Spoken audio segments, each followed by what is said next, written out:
antes teníamos nosotros guerras estratégicas de dos potencias que se enfrentan entre sí, con similares estructuras económicas y militares, como fue el caso de la Guerra Fría, en donde por un lado estaba todo el bloque socialista y el bloque capitalista. Esas son guerras simétricas, pero las guerras asimétricas son precisamente estas guerras que está librando Estados Unidos a nivel mundial, en donde los enemigos son difusos, como ya he hecho notar, la guerra contra el terrorismo, la guerra contra las drogas, etcétera. Entonces, pues la finalidad de todo esto para Estados Unidos y particularmente para sus fuerzas armadas como potencia hegemónica de los países imperialistas sería, pues, obviamente proteger sus intereses geoestratégicos y las de sus corporaciones transnacionales. Por ejemplo, el que obliguen al gobierno de México y el gobierno de México de manera obsecuente acepte abrir o no cerrar nunca las maquilas de la frontera norte de México, es porque muchos de los componentes de su aparato militar se están haciendo ahí, partes de sus componentes para toda la estructura y la logística de la guerra se hacen en esos lugares. Y por eso es que hay tantos muertos a lo largo de la frontera, porque han estado obligando a las maquilas por medio pues de las presiones que ejerce el gobierno de Trump sobre el gobierno que ustedes ya conocen, ¿verdad? Y entonces, pues, apoya, pues, a dictadores, a gobernantes afines. Estados Unidos forma contrapartes golpistas, como en el caso de Venezuela, en sus escuelas de contrainsurgencia, como la famosa Escuela de las Américas, que podríamos hablar sobre ello. Y sobre todo, especializa a los ejércitos nacionales, y ahí vamos entrando más en el terreno nuestro, como verdaderas fuerzas de ocupación de sus propios países. O sea, cada vez más Estados Unidos delega a los ejércitos nacionales a ocupar el papel de fuerzas de ocupación al servicio de las corporaciones transnacionales, ¿verdad? Y en este sentido, a controlar insurgencias y disidencias de todo tipo. O sea, entran todos los especialistas en la tortura, en las desapariciones forzadas, en los secuestros, en las ejecuciones, infiltran, cooptan, hacen operaciones encubiertas. Es decir, todos estos rambos como los que acaban de detener en la frontera venezolana, colombiana, pues son entrenados para eso, para ejecutar las órdenes que vienen desde el Pentágono. Y este es un campo permanente de actuación del terrorismo global de Estado. Y bueno, ustedes dirán, y por ejemplo, los geógrafos, ¿cómo intervienen los geógrafos? Bueno, pues los geógrafos, nada menos, y lo menciono yo ahí en mi libro de la contrainsurgencia, ellos llevan a cabo expediciones Bauman como las que se llevaron a cabo hace unos años, en el 2007, en México, con sede en la Universidad Autónoma de San Luis Potosí, donde los acogieron a estos geógrafos contrainsurgentes con los brazos abiertos. Y también en Oaxaca, donde el compañero Aldo González denunció la presencia de estos geógrafos contrainsurgentes. Pues el ideólogo de esta presencia de geógrafos que hacen una especie de, que le llaman ellos cartografía participativa, este ideólogo se llama Geoffrey Desmarais, quien antes de que formara parte del proyecto que se puso en México, que se llamó México Indígena, que lo denunciamos nosotros en La Jornada en el 2006, contaba en su hoja de servicios obviamente muy distinguidos en favor del imperialismo estadounidense, pues nada menos él pasó por la Escuela de las Américas de su ejército, del ejército, este macabro centro de enseñanza de torturadores y golpistas en la región latinoamericana, y fungió nada menos que como agregado militar de la Embajada de Estados Unidos en Guatemala entre el 88 y el 91, justamente durante el periodo de auge de la Guerra Sucia en Guatemala, y que se caracterizó por terribles masacres contra poblaciones indígenas, ¿no? El uso de aldeas estratégicas como Vietnam. Bueno, pues este ideólogo ahora estudió un doctorado en geografía, estuvo en Colombia, escribió un ensayo para la Oficina de Estudios Militares para el extranjero, que por cierto se ubica en Kansas. Kansas es un lugar muy importante para la inteligencia estadounidense. Y él escribe un estudio, ¿no?, grueso, que se llama Mapeando Colombia, información geográfica y estratégica, en el que abiertamente correlaciona los estudios geográficos con el desarrollo de una guerra contrainsurgente exitosa. Bueno, ¿por qué le doy tanta importancia a Desmarets, particularmente hablando de una situación como la mexicana? Bueno, porque este señor, me voy a ahorrar no todo lo que hace, pero una de las cuestiones fundamentales que él plantea es que la hipótesis principal de trabajo es que la propiedad comunal, óigase bien la hipótesis, que la propiedad comunal de la tierra es la matriz de la criminalidad y de la insurgencia, ¿no? Ergo, hay que luchar contra, ¿no?, la propiedad comunal de la tierra, ¿verdad? Entonces, él habla de que el único camino para el progreso y la seguridad de América Latina es privatizar la tierra. O sea, estoy hablando de todo esto porque cuando nosotros vemos lo que está pasando, por ejemplo, con el Tren Maya, en donde lo que quieren es privatizar precisamente los ejidos, bueno, aquí ya tienen al teórico de la privatización, que es Desmarets. Entonces, pues, en suma, y por eso quería yo empezar por esto de las expediciones Bauman, lo fundamental es que las formas de propiedad colectiva que sustentan los procesos autonómicos de los pueblos indígenas desaparezcan.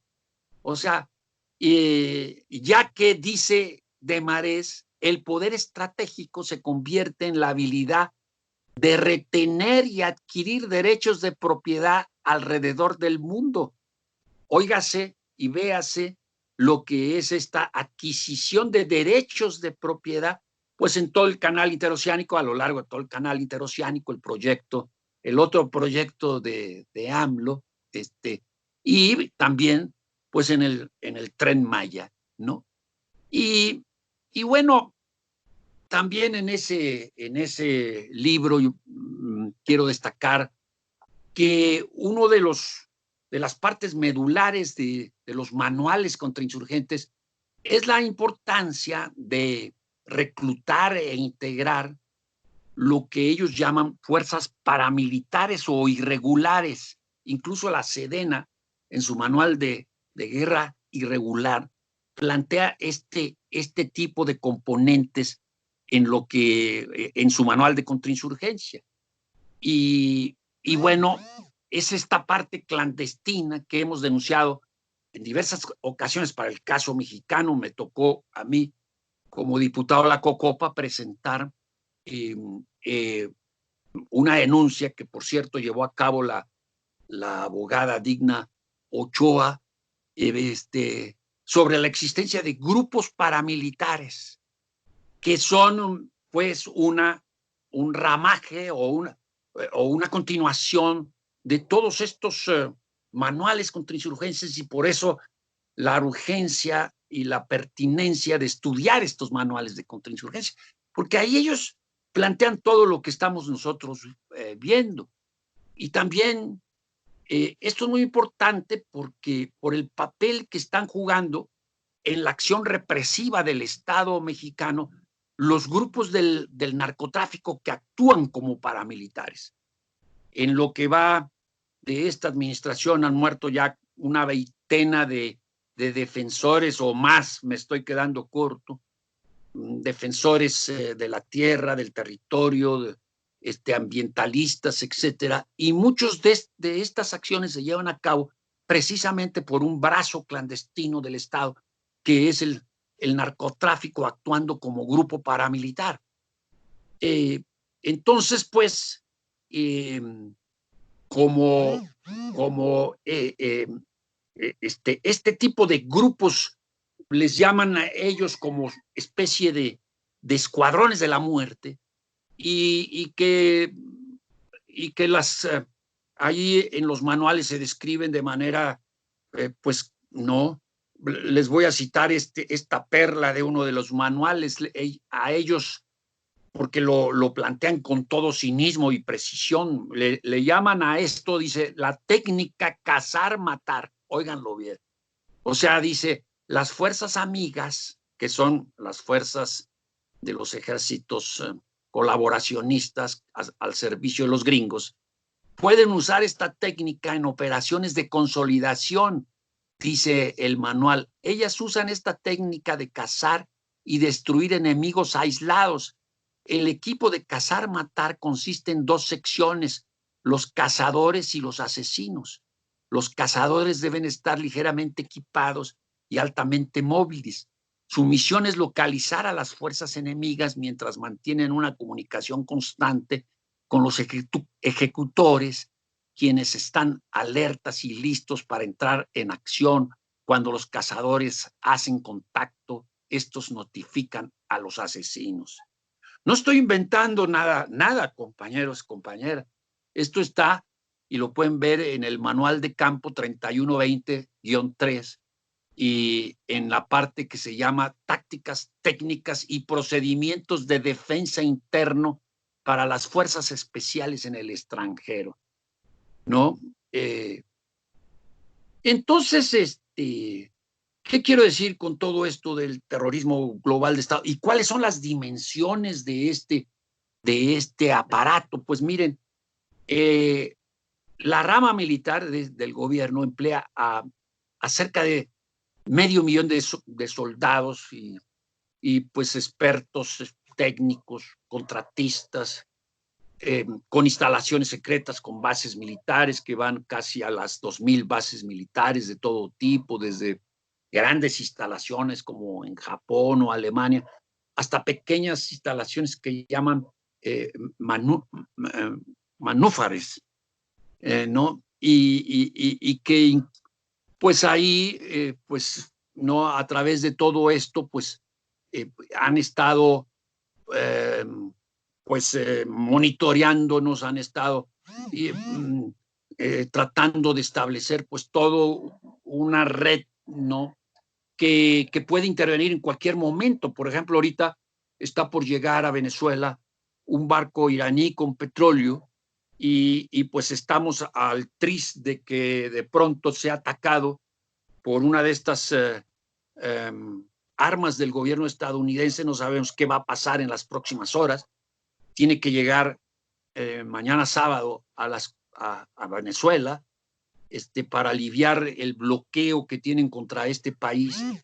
Y pongo el caso de Venezuela, lo he estado poniendo a lo largo de la exposición, porque es un ejemplo de cómo el terrorismo global de Estado emplea para gobiernos y para países en donde aparentemente no hay una acción del gobierno de los Estados Unidos, como es el caso mexicano, aparentemente, ¿no? Entonces, pues la otra forma en que el imperialismo estadounidense pues entra en acción es el supuesto combate al negocio, contra el negocio de las drogas ilícitas que inició Calderón, cuyo objetivo real en realidad es permitir que Estados Unidos intervenga donde lo desea, tenga intereses o se vean afectado sus intereses. Y en esta guerra contra las drogas, terminar con el consumo o con la producción está absolutamente fuera del propósito. Desde ya les digo que esta es una política consubstancial a los planes del control global. O sea, el gobierno de Estados Unidos, a través de esta supuesta lucha contra las drogas, cuenta con un arma de dominación político-militar. En realidad, este supuesto combate contra el narcotráfico es el montaje de una sangrienta obra de teatro. Es un combate frontal contra el campo popular organizado o desorganizado. Ya llevamos más de 300,000 muertos. Colombia ha experimentado y México, pues durante todos estos años, no ha experimentado este tipo de táctica o de plataforma contrainsurgente que criminaliza las resistencias, que militariza y que paramilitariza a nuestros países, ¿verdad? Y entonces, pues, vamos viendo cómo vamos entrando al tema de la charla, que es precisamente la militarización y el militarismo. Y bueno, pues aquí particularmente se induce el consumo de drogas, obviamente muchísimo entre la juventud, y es parte medular del mantenimiento del sistema capitalista como es el de la guerra, porque esta acumulación militarizada incluye una economía clandestina, mafiosa, con una economía abierta y que vemos en todo el sistema financiero. Entonces, para el caso mexicano, esta nueva modalidad de la guerra sucia que se impone actualmente es esta llamada guerra contra el narcotráfico. Y en este sentido, pues quiero definir la guerra sucia como un tipo de crimen de Estado que, al margen de la Constitución y de las leyes, tiene como propósito el aniquilamiento de los considerados enemigos internos por medio de su localización, seguimiento, captura, interrogatorio a través de torturas, mantenimiento en cárceles clandestinas, desapariciones forzadas, ejecuciones extrajudiciales.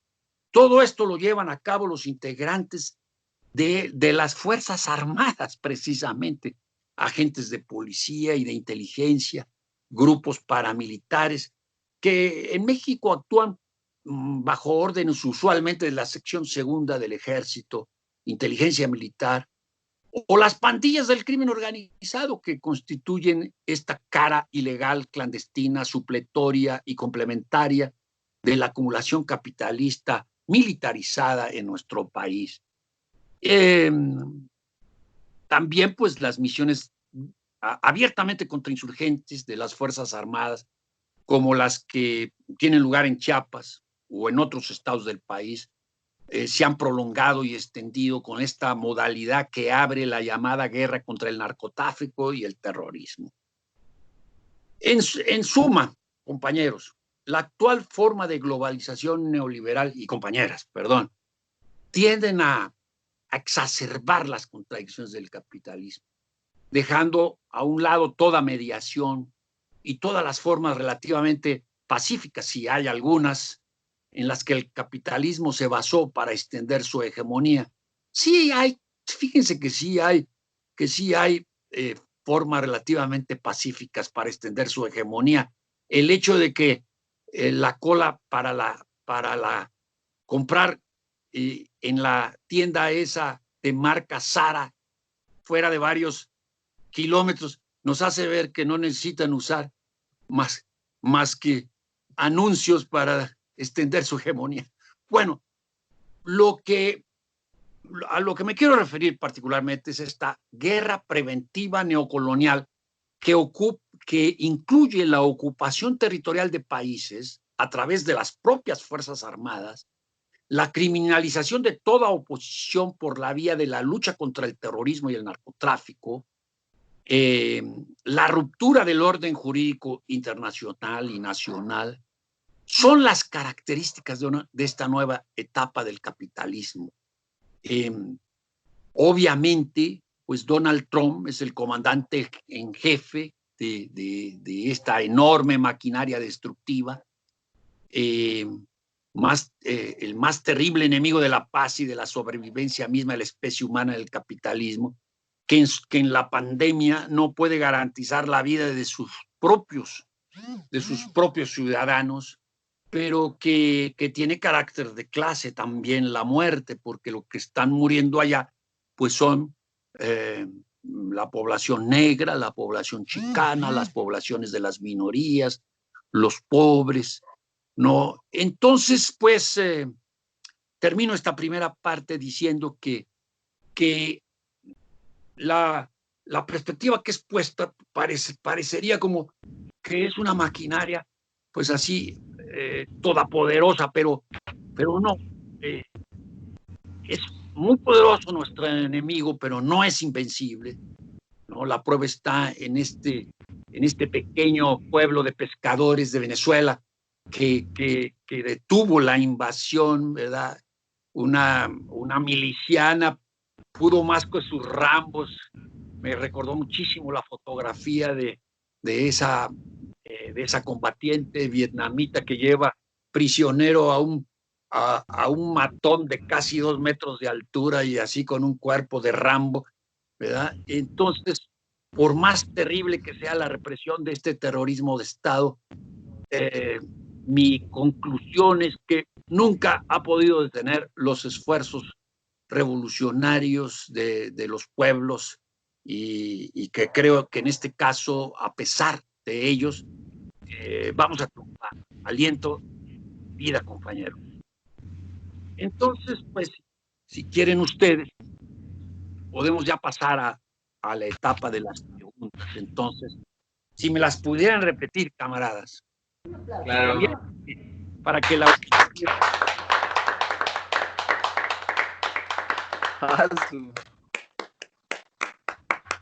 Estuvo muy bueno. Muy Ay, perdón. Estuvo muy bien, de verdad. Me quedé impresionado. Creo que estas preguntas faltarían más porque... No, ya no sé qué decir. Diles a los compañeros si ellos tienen una y recuérdale las preguntas a Gilberto una por una, no todo el bloque, para que las pueda. Ok. ¿Alguien de los compañeros tiene una pregunta o algún comentario que desee agregar? Mientras ahorita recordamos las preguntas. Para Gilberto... Prefiero el bloque de preguntas para ahí engarzarlas, pues. Ok. Voy. De una vez para que salga mejor. Permítanme un momentito. Ya no los encuentro. Voy. Bueno, la tanda de preguntas son 8 y son las siguientes. 1. ¿Cuál ha sido la tradición del ejército? ¿Cómo es desde tu óptica? 2. Con tu experiencia, ¿qué significa la militarización y sus efectos geopolíticos? 3. ¿Cómo se adecua la integración de la militarización para el control de la población y el desarrollo de los megaproyectos?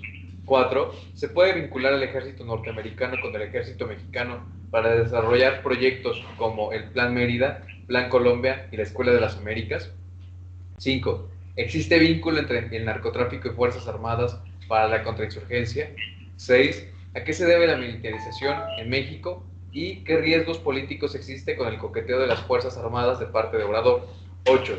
¿Los derechos humanos se ven afectados por la salida de las Fuerzas Armadas? Esas son todas.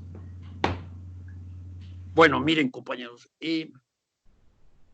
pues si uno va a la página de la Sedena para ver los orígenes del ejército mexicano, pues ahí entrarán en los mitos que la clase dominante se hace sobre sus instrumentos de poder y de represión, ¿verdad? Que este es un ejército que nace de una revolución, ¿verdad? El presidente ha dicho que es el pueblo en armas, que es un ejército pues que siempre ha sido civilista, que no ha habido golpes de Estado, etcétera, etcétera. Yo le quiero decir que, aparte de lo que podría ser esta narrativa oficialista sobre lo que las Fuerzas Armadas mexicanas han significado durante las últimas décadas, que lo que recordamos aquellos que tenemos un poco más de 30 años, yo acabo de cumplirse 77, pues es la actuación del ejército mexicano en una cantidad impresionante de represiones masivas y selectivas. Empezaré por algunas selectivas que han pasado a la posteridad. Mañana, 23 de mayo, hay que recordar el 23 de mayo de 1962, en donde un destacamento del ejército sacó a Rubén Jaramillo, su esposa, sus embarazadas, sus hijos, y los llevó a la zona arqueológica de Xochicalco, patrimonio de la humanidad, que por cierto está dentro del perímetro de una concesión minera, y los asesinó año con año ahí. Muchos de los que de alguna manera nos tocó estar cerca de este movimiento jaramillista, a través de Félix Cerdán, abanderado del Congreso Nacional Indígena, que me tocó militar con él en esa época de los 60, pues recordamos este vil asesinato en donde de manera cobarde asesinaron a Jaramillo y a su familia. Actor intelectual y material, Ejército Mexicano. Nosotros tenemos un libro ilustrado con fotografías, etcétera, de otro crimen similar que se hizo años atrás del de Jaramillo, de Primo Tapia La Cruz, en Naranja Tapia. Nos tocó ir ahí a entrevistar, ¿no?, a las autoridades y sacamos este libro de Primo Tapia de la Cruz, un hijo del pueblo, y le pusimos así, Alicia, mi esposa y yo, Primo Tapia de la Cruz, un hijo del pueblo, porque Calles mandó a matar a través de otra patrulla del ejército mexicano a Primo Tapia, y había mandado un telegrama diciendo que ya lo mataron. Entonces uno de sus subalternos le escribió en respuesta al telegrama: no puedo matarlo porque Primo es así y así y así, y termina diciendo: es un hijo del pueblo. Hasta sus enemigos de clase reconocían que era un hijo del pueblo. Menciono estos dos casos paradigmáticos de crímenes selectivos para luego mencionar los que ya conocen quienes tienen más de 30 años. La intervención del ejército en la represión de la huelga ferrocarrilera del 57 al 59, en donde pues tiene lugar, ¿no?, cuando se detuvo a Demetrio Vallejo y a Campa, luego las represiones durante toda la época de los 60. Se dice que la guerra sucia es más allá, pero la guerra sucia siempre ha estado presente, tal como la definí. Y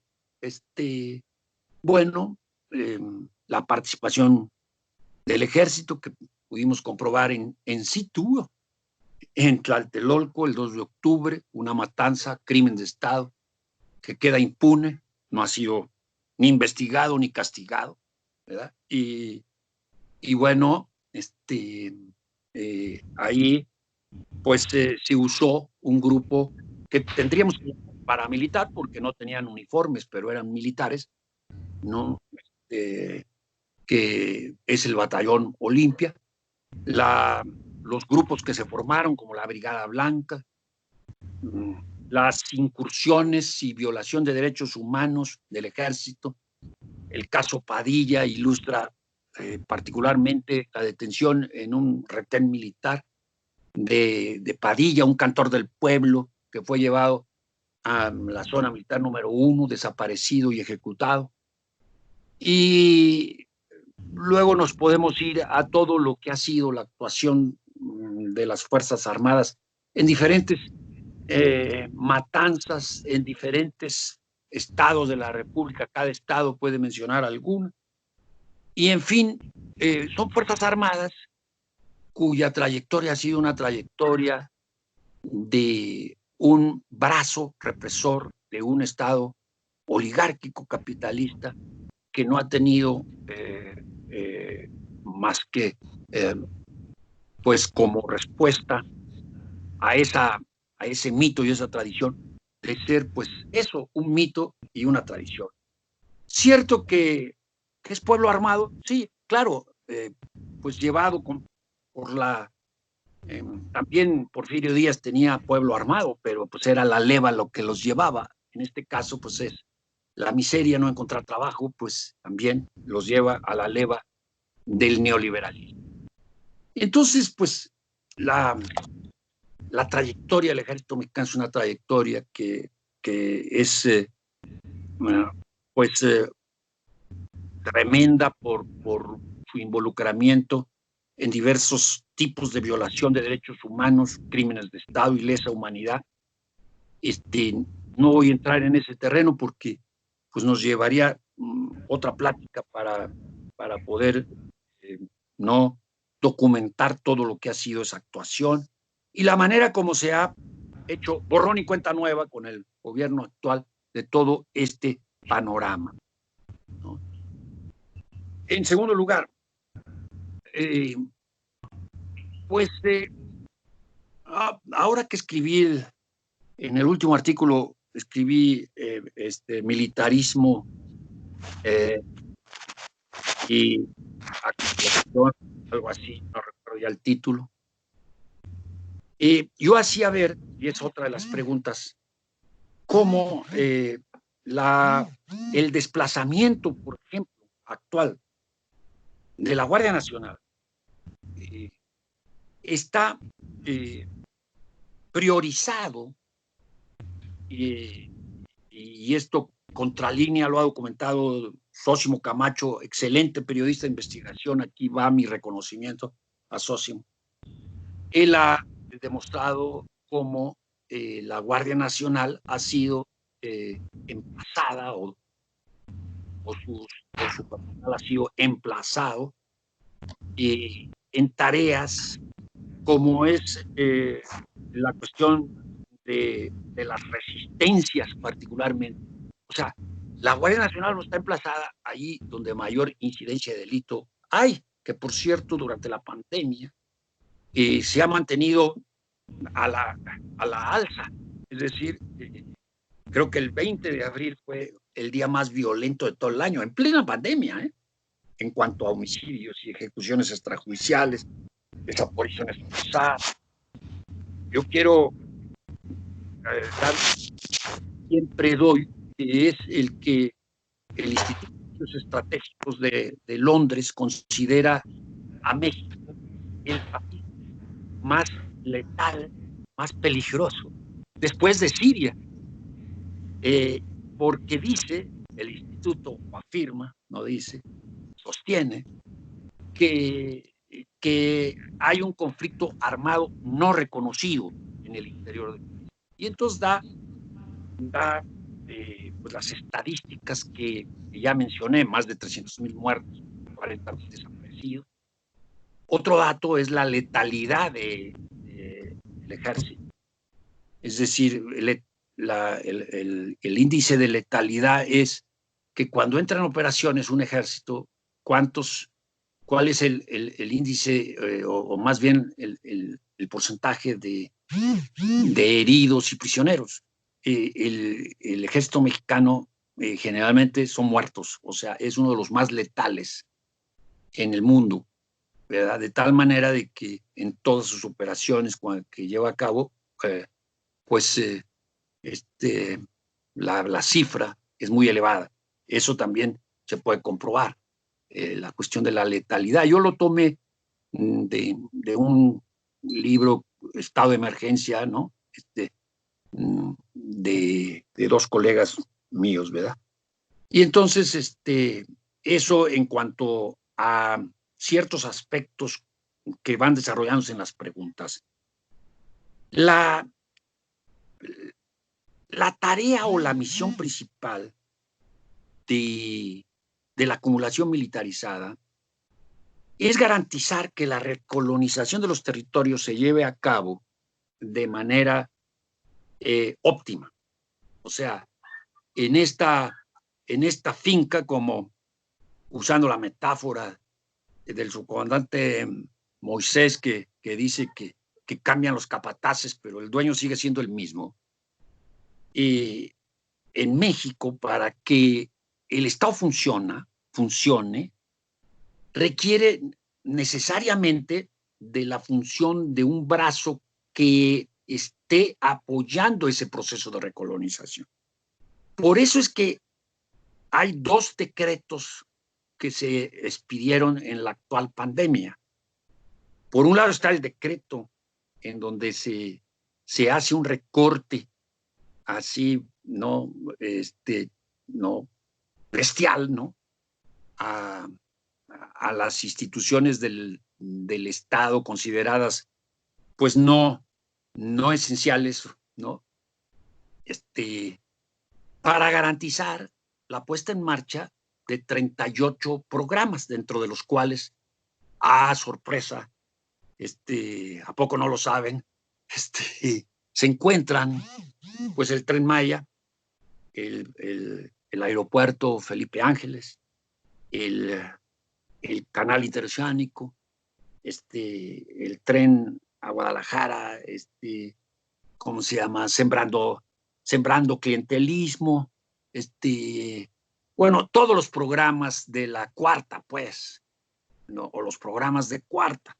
Entonces, pues, al mismo tiempo, y pues tenía que salir este otro decreto, se sale el decreto en donde, por carácter extraordinario, yo hago un grande SIC, por el carácter extraordinario, se le asigna a las Fuerzas Armadas hasta el año 24 misiones de seguridad pública. Fíjense ustedes, con estas características de las Fuerzas Armadas, y ahora ocupadas de ser la nodriza de la Guardia Nacional. Entonces, no, la Guardia Nacional era precisamente para atacar toda la cuestión de la inseguridad del país, pero como la Guardia Nacional está, pues, muy ocupada persiguiendo migrantes y reprimiendo resistencias, pues entonces a las Fuerzas Armadas se le va a asignar a tareas de seguridad pública para las cuales no está preparada, dadas todas las características señaladas, y que violenta en esencia los marcos constitucionales, porque de manera muy clara la Constitución señala que las Fuerzas Armadas no tendrán otras misiones que las que atañen a la disciplina militar o a las misiones militares, que es, pues, si nos ponemos patriotas, la defensa de la soberanía nacional, que por cierto nunca han defendido, ¿no? El ejército mexicano, si lo vemos como una línea de continuidad, abandonó la Ciudad de México en 1847, cuando las tropas de Scott iban a invadir la capital de la República. El ejército mexicano abandonó el puerto de Veracruz, se cumplió hace poquito, ¿verdad? El aniversario de la invasión al puerto de Veracruz, el 21 de abril de 1914, en donde también abandonaron la plaza, y fue la población la que la defendió, con algunos cadetes, sí, claro, o con algunos desertores patriotas del ejército que se quedaron para defender la plaza de Veracruz. Entonces, pues, la correspondencia que hay entre acumulación o recolonización de los territorios y misiones de las Fuerzas Armadas es una, y si esto no es necesario, pues entra el otro actor armado que está muy activo en el país, que es el crimen organizado. Para ponerlo muy brevemente, el crimen organizado, pues, lo concebimos nosotros como una corporación capitalista más, cumple las funciones de una corporación capitalista más, como la Coca-Cola, como las mineras canadienses, como la Nestlé, como... Entonces, pues, el crimen organizado, con una diferencia, que la Coca-Cola pues necesita de que la Guardia Nacional o las mineras necesitan que la Guardia Nacional cuide sus propiedades. En este caso, el crimen organizado, al mismo tiempo que es una empresa capitalista más, pues tiene sus propios armas, ¿no? Se constituye como un actor armado más en el terreno nacional. Entonces, pues, compañeros, veamos lo que acontece también durante esta pandemia. Ya habíamos visto con preocupación que el año pasado ellos sabían de que venía la pandemia, o sea, porque pues hay que reconocer que tienen o como se llame, especialistas en epidemias, pues reconocidos. Ellos sabían que se venía una epidemia. Incluso, como lo señala Ramonet, Trump tenía informes de inteligencia de que sabían que venía una pandemia. Estaba ya cantado de que venía una pandemia. Pero resulta que el gobierno de la Cuarta Transformación, en su primer año de gobierno, duplicó el presupuesto de las Fuerzas Armadas. Y si nosotros comparamos el presupuesto actual de las Fuerzas Armadas comparadas con el presupuesto de salud, ¡wow! Pues entonces vamos a ver cuáles son las prioridades que tiene el gobierno de la Cuarta Transformación. Entonces, fíjense, se tienen los presupuestos que requieran, que necesiten. Es decir, mientras algunas dependencias, como en la que yo trabajo, el INA, sufren recortes presupuestales del 70% de su presupuesto, y pues las Fuerzas Armadas no tienen que preocuparse porque ellos recibieron un incremento del año 19 del doble, y cuando el decreto salió yo no podía creerlo porque en el mismo decreto, y ahí está cualquiera que quiera corroborarlo, en el artículo 7 dice, tendrán carácter prioritario en el ejercicio del gasto del presupuesto público. Y entonces se pone en el decreto Secretaría de Salud, Guardia Nacional, Secretaría de Defensa Nacional y Secretaría de Marina. O sea, ese es el rango que tiene en la jerarquía o concepción de lo que significa, por un lado, la salud, y de lo que significa, por un lado, el papel que están jugando las Fuerzas Armadas. Ahora, ¿qué papel están jugando las Fuerzas Armadas en México? Bueno, pues todos los papeles, porque de pronto sustituyeron, yo no sé si existe todavía la Secretaría de Obras, pero ya la Secretaría de Obras ya que se queden en su casa todos, porque ahí que se queden en un, ¿cómo se llama?, secuestro domiciliario todo el tiempo, ¿verdad? Porque ya la Sedena se va a encargar de todo. La construcción del aeropuerto, la construcción de las sucursales del Banco de Bienestar, que son como 800 o 900. La construcción de 2 tramos del Tren Maya, claro. ¿Cuáles tramos del Tren Maya? Pues aquellos en donde requieren de mano militar, ¿no? Porque las comunidades pues no van a permitir que estas vías del tren funcionen, ¿verdad? Y ya están haciendo sus amparos y ya están recurriendo, ya están organizándose para que esto no ocurra, para que este tren se quede en el baúl de los recuerdos de la Cuarta Transformación. Entonces, constructores de todo tipo de cosas, pero eso no era suficiente. Ahora también dirigen hospitales. Y si eso tampoco fuera suficiente,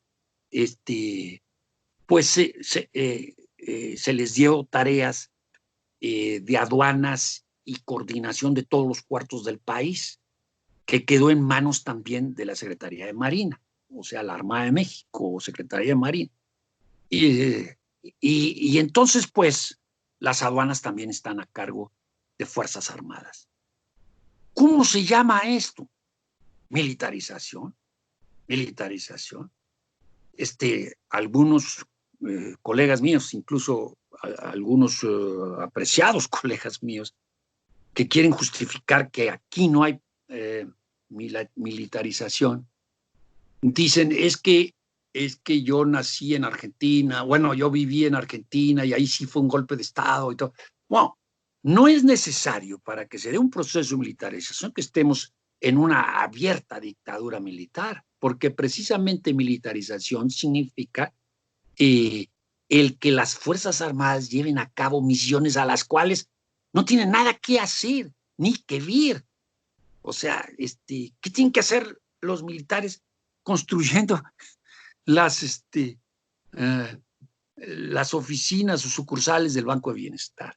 Entonces, y también se dice que no hay militarismo porque aquí no se exalta a los militares.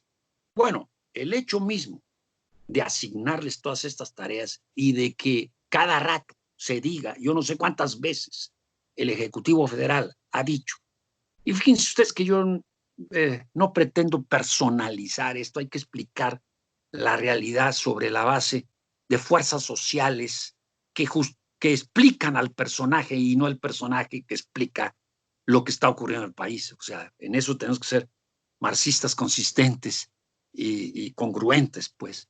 Y entonces, pues, la exaltación de los militares, del pueblo armado, etcétera, etcétera. Y yo no sé si ustedes han visto, pero yo salgo de un estacionamiento aquí en Morelos y cuando voy a pagar, encuentro una calcamonía que dice soldado amigo. ¡Ay, chinga! Entonces, para los que estuvimos en Tlatelolco, eso de soldado amigo nos suena como un golpe en el estómago, así. O pasando por la zona militar, salida para México, ¿verdad? Uno ve una gran cantidad de niños que van allá, y resulta que los militares están organizando pues una especie como de entrada de museo para ver sus instalaciones. ¿Eso no es militarismo? O la otra, todas estos anuncios que aparecen en donde el propio desfile del año pasado, del 16 de septiembre, esto es militarismo, la exaltación del papel de las Fuerzas Armadas, los niños vestidos de militares, etcétera, etcétera, etcétera. Y de tal manera que sí, estamos en un proceso franco de militarización por todo esto que ya he mencionado.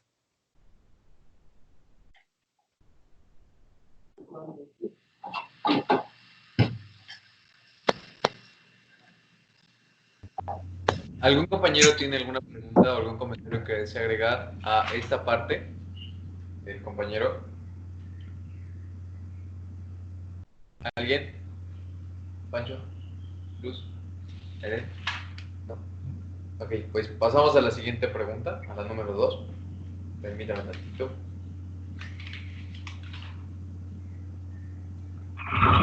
Yo tengo una pregunta. ¿Aló? ¿Aló, acá Yerbas? Aquí Yerbas, yo tengo una pregunta. ¿Podría presentarse, por favor? Para que... Sí, soy Yerbas. Hierbas. Hierbas, hierbitas. Ok, sí. La pregunta tiene que ver con si las expediciones Bowman dejaron alguna estructura, porque en la Huasteca hay una disque organización que se llama COSIP, que son 3 hijos de puta, que es la contrainsurgencia, aunque la estamos acotando. La pregunta es eso, que si en esas expediciones dejaron alguna infraestructura. Sabemos que está en el Colegio de San Luis,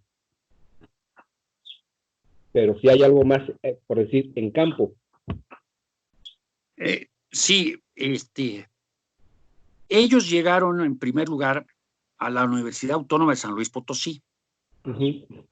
No, ahí llegaron, no al Colegio de San Luis, sino a la Universidad Autónoma de San Luis Potosí. Sí.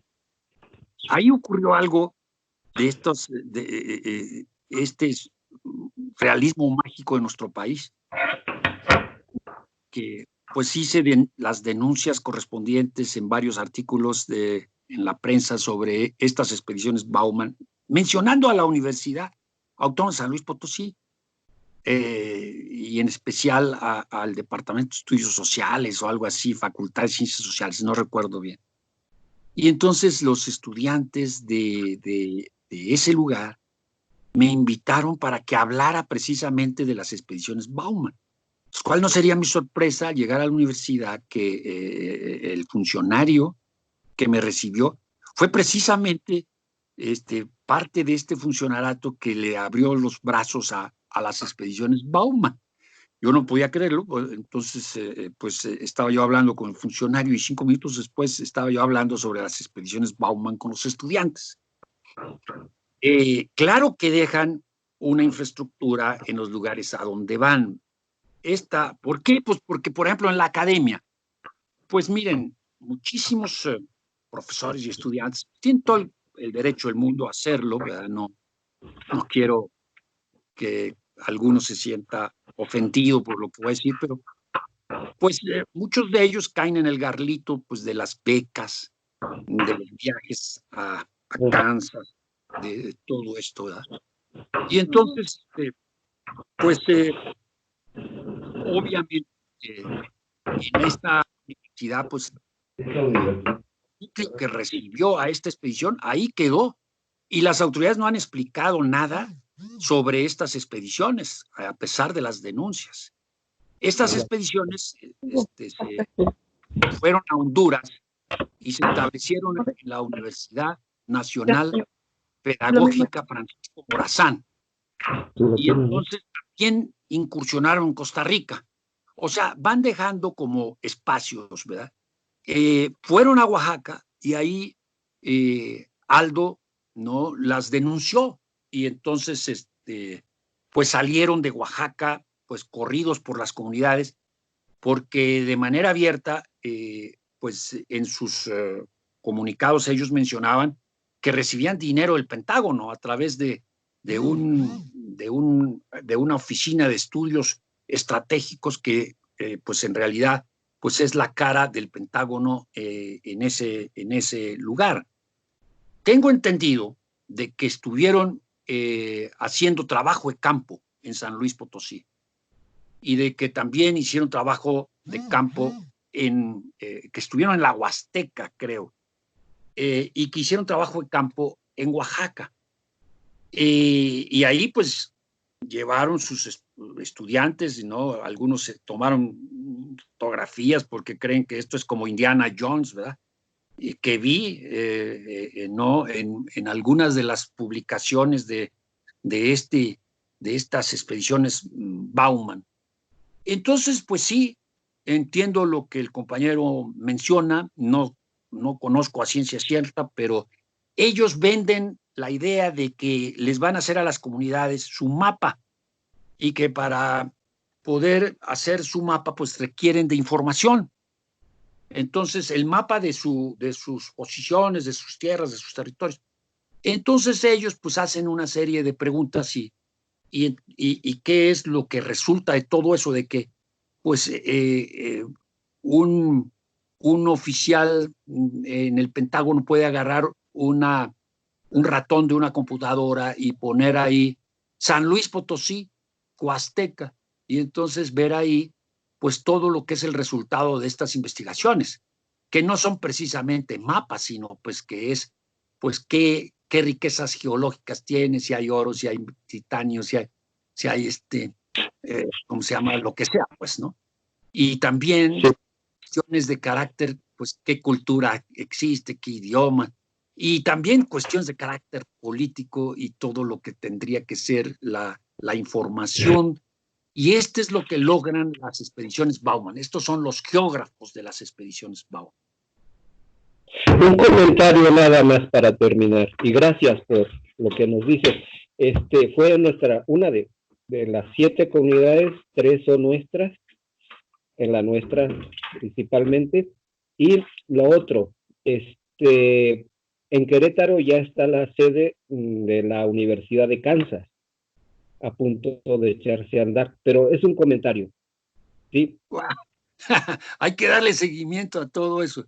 A mí, fíjense una cosa, compañeras, que me ponen mensajes, ¿no?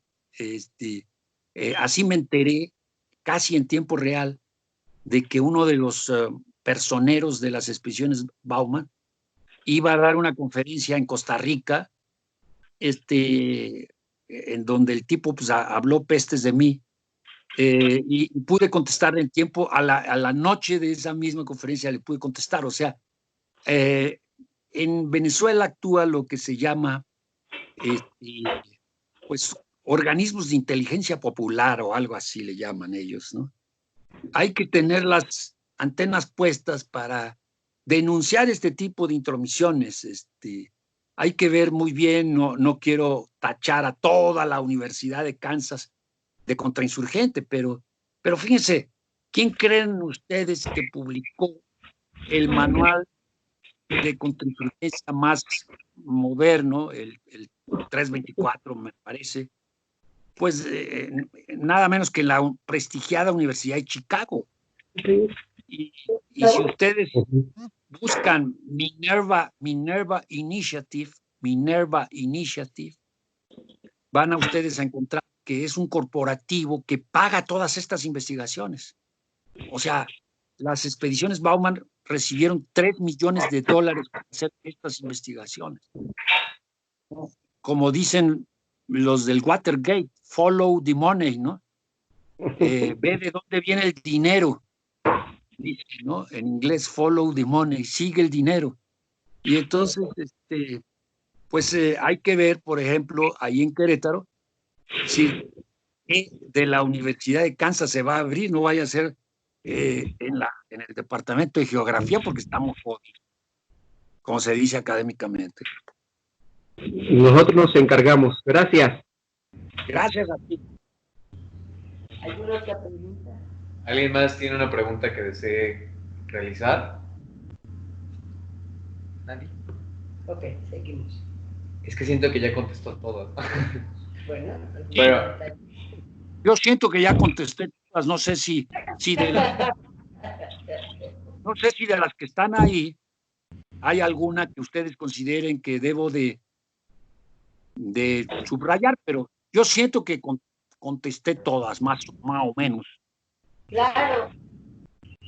Creo que nuestra preocupación es, yo te pediría que se ahondara el momento actual en el que sale el decreto, toda esta cuestión del momento, o sea, ¿por qué sale el decreto ahora junto con todos los megaproyectos?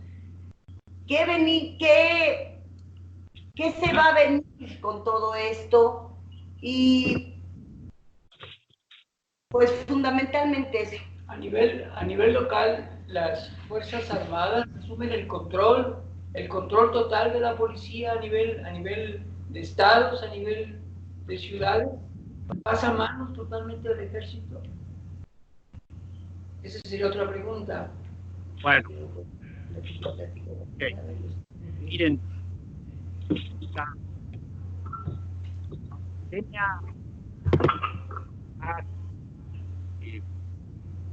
funcionado, digamos así, como una especie de es decir, ya vivíamos una crisis multifactorial de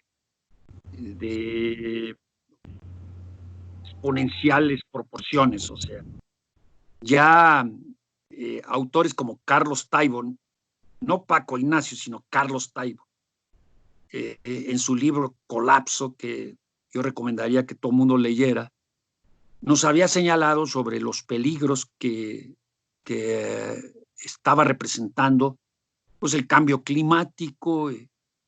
Creo que la pandemia no es una cosa que surja así de la naturaleza. Me parece que, quitando las teorías conspirativas, porque no nos llevan a nada, creo que sin que esto suena a otra teoría conspirativa, que esta pandemia es producto del capitalismo, de la manera irracional en que los seres humanos estamos explotando el mundo animal y natural en general, en donde se da este intercambio de virus de animales a los seres humanos. De tal manera que la pandemia vino a situar el nivel de las contradicciones del capitalismo a unas profundidades insospechables, ¿no? O sea, ya la medida del océano es poca, ¿no? Oceánicas, o cómo decirlo, planetarias. De tal forma que lo que viene, pues es bastante predecible y complicado por un lado, pues si ya los niveles de pobreza, desempleo, precariedad, hambre, desnutrición, muerte por enfermedades curables, etcétera, etcétera, etcétera, etcétera, existía, con la pandemia se van